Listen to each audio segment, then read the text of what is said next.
Muli, mukhang gising na kayo. Eto, tapos na ako kumanta.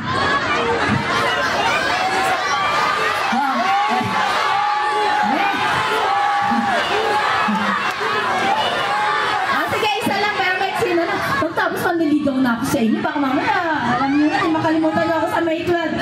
Ito, isa. Sabi ko nga, uto-uto ako. Basta, sinabi ng kadistrito ko, go. Mahal kita, pagkat mahal kita.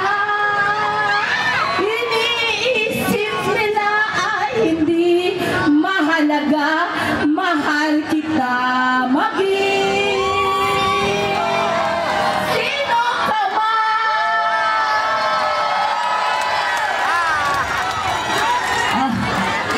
Sisi happy kayo, baka makalimutan mo pa ako. But anyway po, ito, manliligaw na ako. Ito na talaga, mga kapitbahay ko. Napanood niyo po yung aking OBB. Yung last part na sinabi ko po doon ay, kayo po ang dahilan kung bakit po ako buong pusong naglilingkod sa inyong lahat. Kayo po ang dahilan kung bakit po tuloy-tuloy ang ating binibigay na serbisyo sa ating kadistrito. Ang bawat isa po sa inyong lahat, ang dahilan kung bakit hindi sumusuko si Apple Nieto sa kanyang laban. Alam niyo po kung bakit?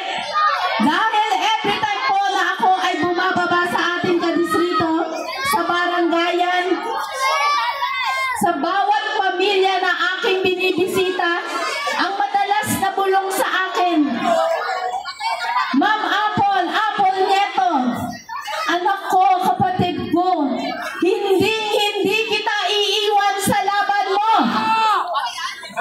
Hindi kita iiwan sa laban mo. Kasi minsan hindi mo naman kami iniwan. Lagi ka naming nararamdaman. Hindi ka lang pang eleksyon. Lalo na yung gate na to, halos araw-araw may supply yan na champurado. Ice scramble.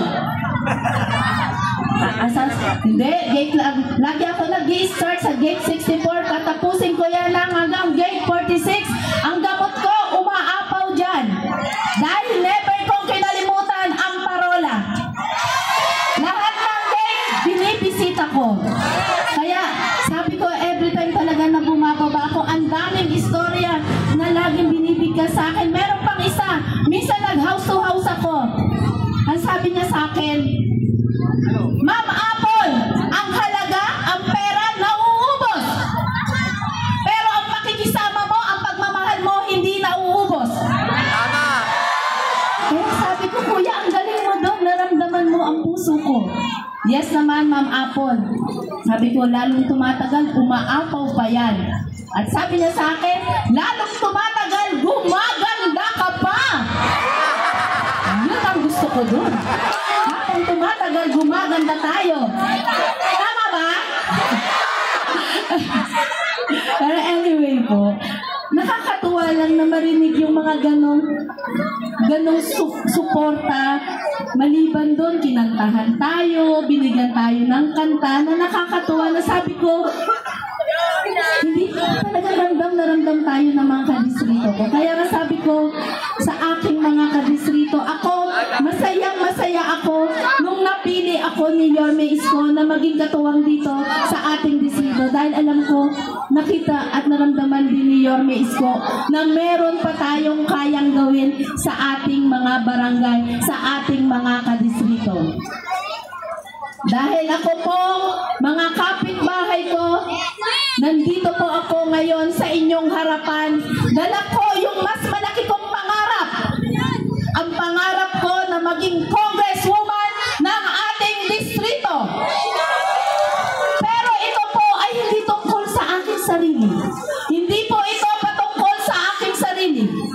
Tungkol ito sa lahat ng pamilyang nangangailangan ng tulong. Sa lahat ng mga batang may mga pangarap. At sa lahat ng mga manggagawang araw-araw na lumalaban sa buhay. Kaya nga po lagi kong sinasabi, si Apple Nieto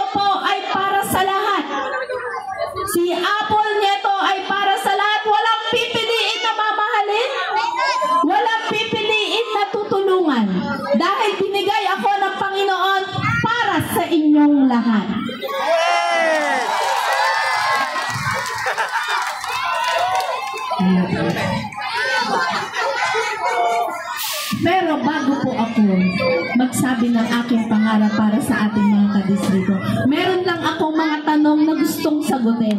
Ma'am Apple, pag ba ikaw ang nanalo bilang congresswoman, mawawala ba yung programang ayuda? Isa lang po ang aking sagot dyan. Hindi po mawawala yan.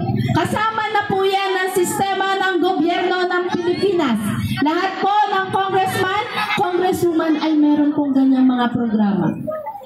Pero mga kadistrito, kung mabigyan nyo ako ng pagkakataon na maging congresswoman nyo, yung mga programang ayuda, iaayos po natin.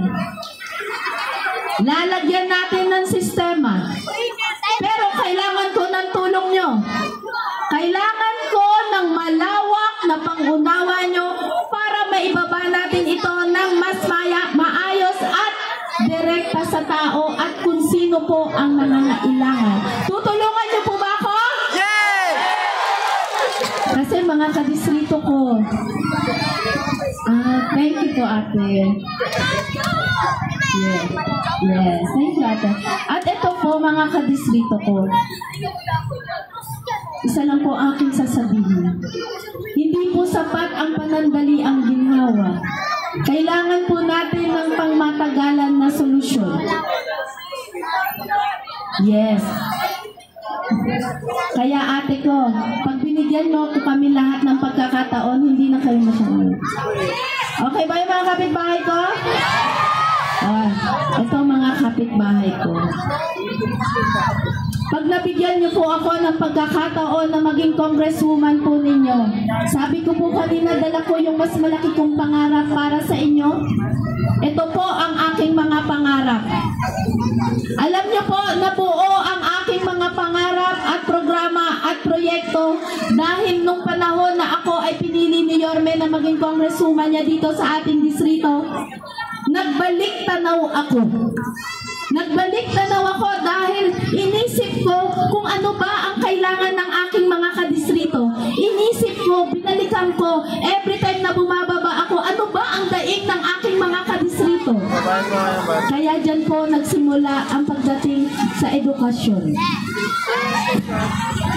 Pag bumababa ako, ma'am, wala ka bang pang-educational assistance dyan? Kaya sabi ko, yung balikan ko, bakit nga ba hindi tayo magkaroon ng educational assistance? Gusto ba yon ng aking kapwa ko magulang? Senior high, nagawa natin yan ng quarterly allowance. Sasamahan niyo po ba ako? Siyempre, pagdating sa pang-edukasyon, ay pangkalusugan na pala. Next time pa. Pangkalusugan. Ito po nagagawa ko na. Yung mga gamot na pinamimigay natin, monthly maintenance na gamot. Bakit ko po siya babalikan? Dahil daing din ng ating mga magulang. Ma'am Apple, laging nagsasabi sa akin, Ma'am Apple, maraming salamat sa gamot na ibinibigay mo sa amin. Dahil imbis na ipangbibili ko ng gamot, ipangbibili ko na lang ng pangbigas at pangulam. Kaya sobra silang nagpapasalamat. Kaya sabi ko na appreciate ng aking mga kadistrito yung programa natin na basic maintenance na gamot. Pero kung ano siya, kung malapit siya, ma'am, baka naman pwede mong dagdagan ng gamot.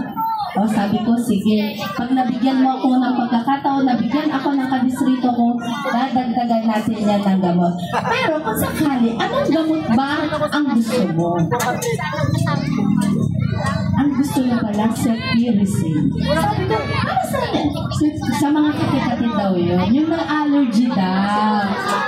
Saka sa ubo. Ito pa, kaya sabi ko nga, doon po nabuo kung ano yung aking pwedeng idagdag na gamot. Kasi ayoko po gumawa ng programa at proyekto na hindi naman aakma doon sa pangangailangan ng ating mga kadistrito. Kaya po, doon magsisimula yung ating monthly maintenance. Pag nabigyan niyo po ako ng pagkakataon, daragdagan po natin yan ng cetirizine at yung iba pang request nila na atorvastatin. Kaya ngayon dati, may metformin na tayo, simvastatin, amlodipine, losartan, vitamin B complex, dadagdagan pa natin yan. At syempre, pagtapos ng